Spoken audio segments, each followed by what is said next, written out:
A man in Los Angeles once stepped inside a porta potty and saw something nobody else saw. Not a toilet, a bedroom. He spent months gutting that plastic box in a downtown warehouse, and by the time he was done, it had a fold-down bed, a kitchen, and a plan that sounded completely insane.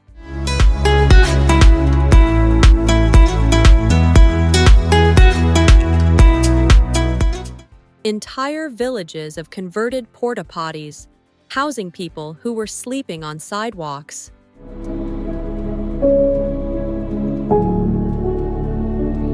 Almost everyone laughed at him, but villages built on his exact logic exist right now.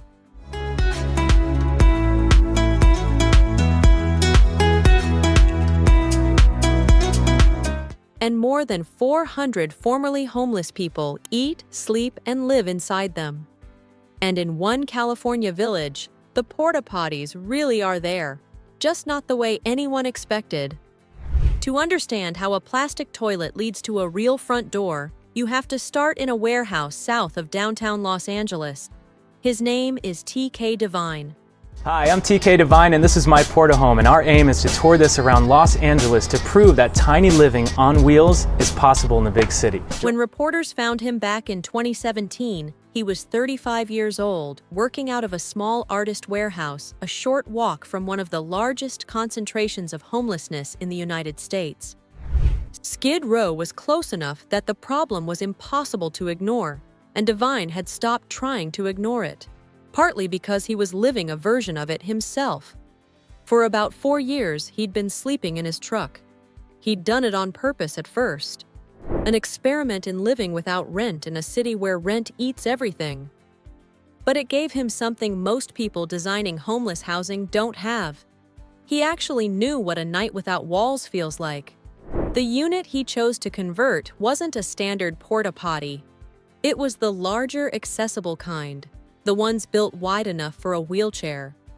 First thing he did was remove the toilet, obviously. Then the inside started to change. A twin-sized bed that folds up against the wall, the way a Murphy bed does in an old apartment. A small table that folds down for meals. Built-in shelving for clothes. A mini refrigerator tucked under the bed, the same kind you'd find in a college dorm. A portable camping stove that stores in a hidden compartment and sets up in seconds. Solar panels on the roof to power the fridge and the lights. And connected to the main unit, a second, smaller porta-potty that actually serves as the bathroom, a toilet, and a shower running on a gray water system. Devine is 6'1". He liked to prove the point by stretching out on the bed, shoes off like his mama taught him, with room to spare. He called it a port home, and he priced the whole thing at under $20,000 a unit.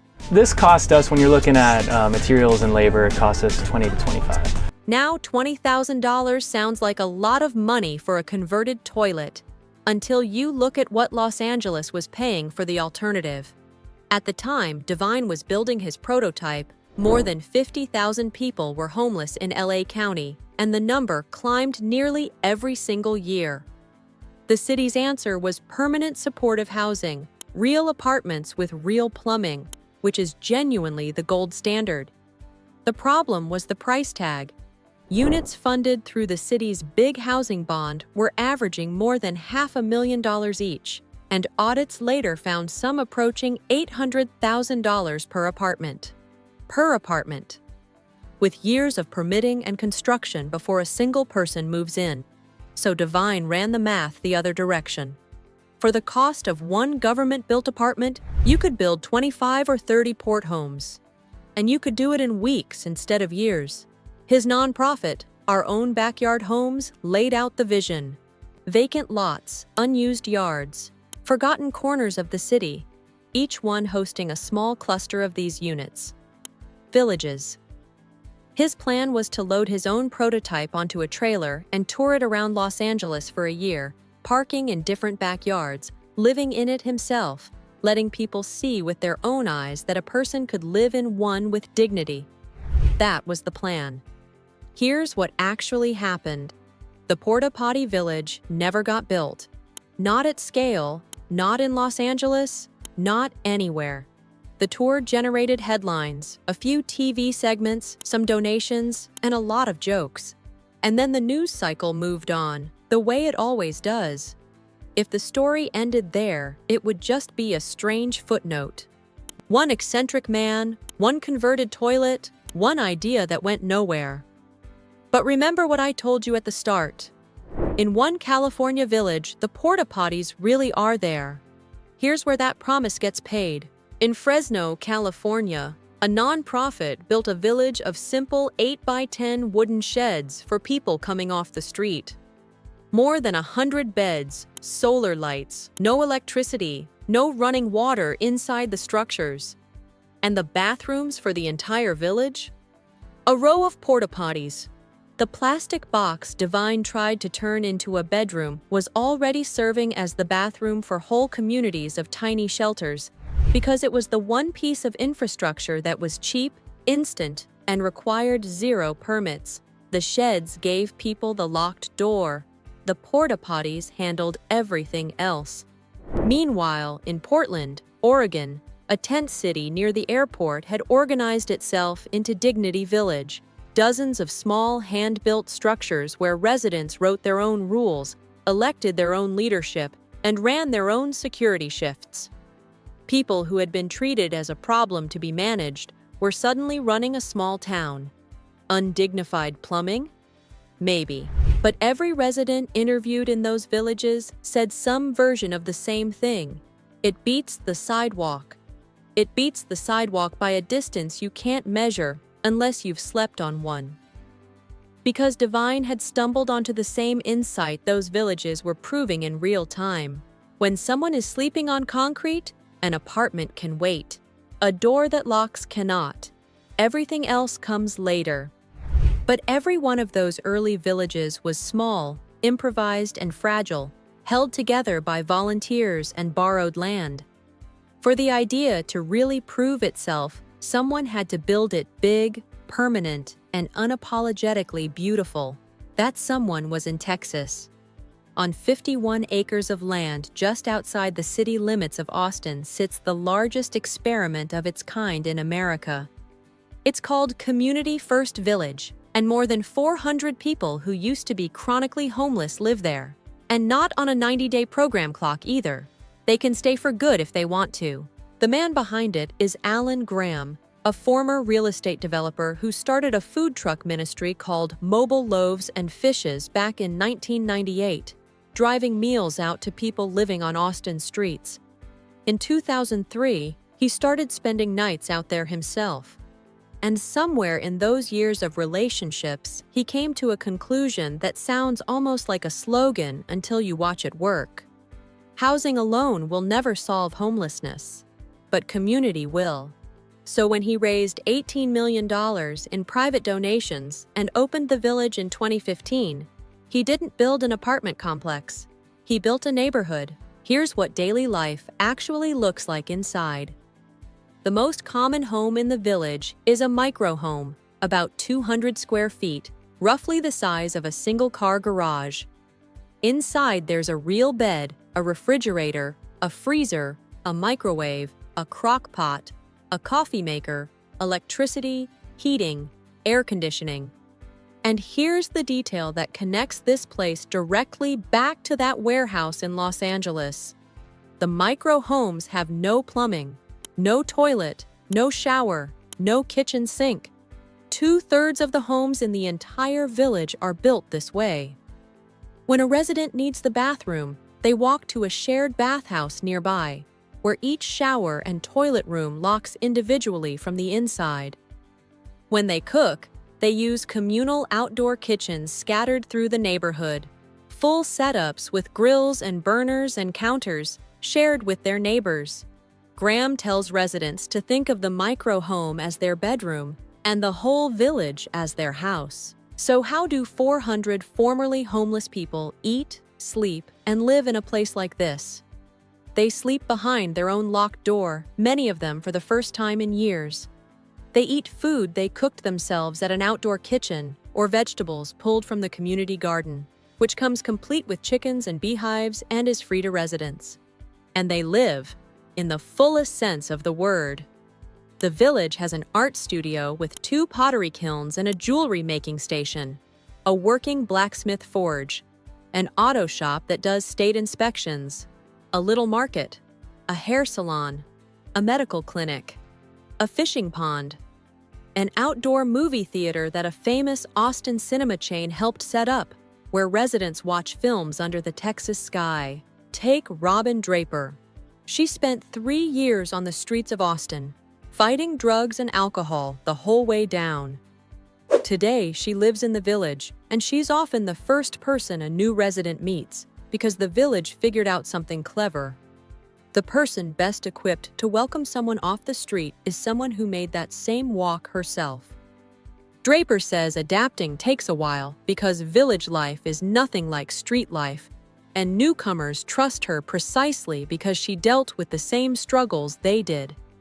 Another resident, a woman named Tracy, spent 23 years homeless before moving in. 23 years. She describes the village as the place where she got her life back. And Austin is not a one-off anymore. The model is spreading across the country, and one group has embraced it faster than almost anyone. Veterans. In Kansas City, Missouri, a handful of former combat veterans got tired of watching men and women they'd served with end up under bridges, tangled in systems that disqualified them over paperwork. So they stopped waiting for the government and built their own village. It's called the Veterans Community Project. 49 tiny homes arranged around a central outreach center, each one fully furnished before a veteran moves in, down to the bedding. Their rule was radical in its simplicity. If you served, you qualify. No red tape, no bureaucratic maze, just a key. The model worked well enough that it spread to Longmont in Colorado, to St. Louis, to Sioux Falls. And it exists because the need is enormous. Even today, by the federal government's own count, tens of thousands of American veterans are homeless on any given night. People who once wore the uniform of this country, now deciding which overpass is safest. Quick pause here, because this part of the story is exactly why I put something together for you. It's a guide called The Veteran's Blueprint. Inside, I walk through the specific programs, benefits, and emergency housing steps that a video like this can only gesture at, laid out one step at a time, including the exact program names, phone numbers, and application steps that a video moves past too fast. And despite the name, it isn't only for veterans. If your own numbers have stopped adding up lately, if you're closer to the edge than anyone around you realizes, or if you're trying to pull someone else back from it, the same steps apply. The link is in the description below. Take it, use it, share it with someone who needs it. Now, back inside the village in Austin, because there's a side of daily life there we haven't talked about yet. Getting in takes patience. There's an application, a waiting list, and depending on the type of home, the wait runs from a few months for a micro home to about a year for one of the larger manufactured units. But when move-in day finally comes, the village does something small that tells you everything about its philosophy. The home is already furnished, not with random donations. Staff ask the incoming resident about their favorite colors and their tastes, and volunteers decorate the place to match before they ever turn the key. Think about what that means to someone whose last address was a tent. The first thing the village says to them, before a single rule or requirement, is that somebody was expecting you. And everyone pays rent. That surprises people, but it might be the most important design decision in the whole village. In a single recent year, residents earned a combined $1.5 million through village work. Graham's team learned early that handouts corrode dignity. Rent, earned and paid, restores it. A man named Blair Racine, 69 years old, spent years on the streets before moving in. He's been there 5 years now, paying about $500 a month for a 1990s RV he calls home. Residents who struggled with drugs report using around 80% less than they did on the street. Not because anyone forced them, because, as one staff member put it, people medicate less when they're in less pain. Still, nobody wakes up in that village and forgets where they came from. Ask anyone who works in street outreach, and they'll tell you the same thing. People who spend years outside forget how to sleep all the way through the night. Part of the brain stays on guard duty, even behind a locked door, and it can take months before it finally stands down. A locked door starts that healing. But it takes time, and it isn't guaranteed, and the people who run these villages will tell you that themselves. There are relapses. There are residents who disappear for weeks. The work is slow, and it does not move in a straight line. And there's a harder criticism waiting underneath all the warmth. 2/3 of the homes in America's most celebrated homeless village do not have bathrooms. By the federal government's own housing quality standards, that makes them substandard.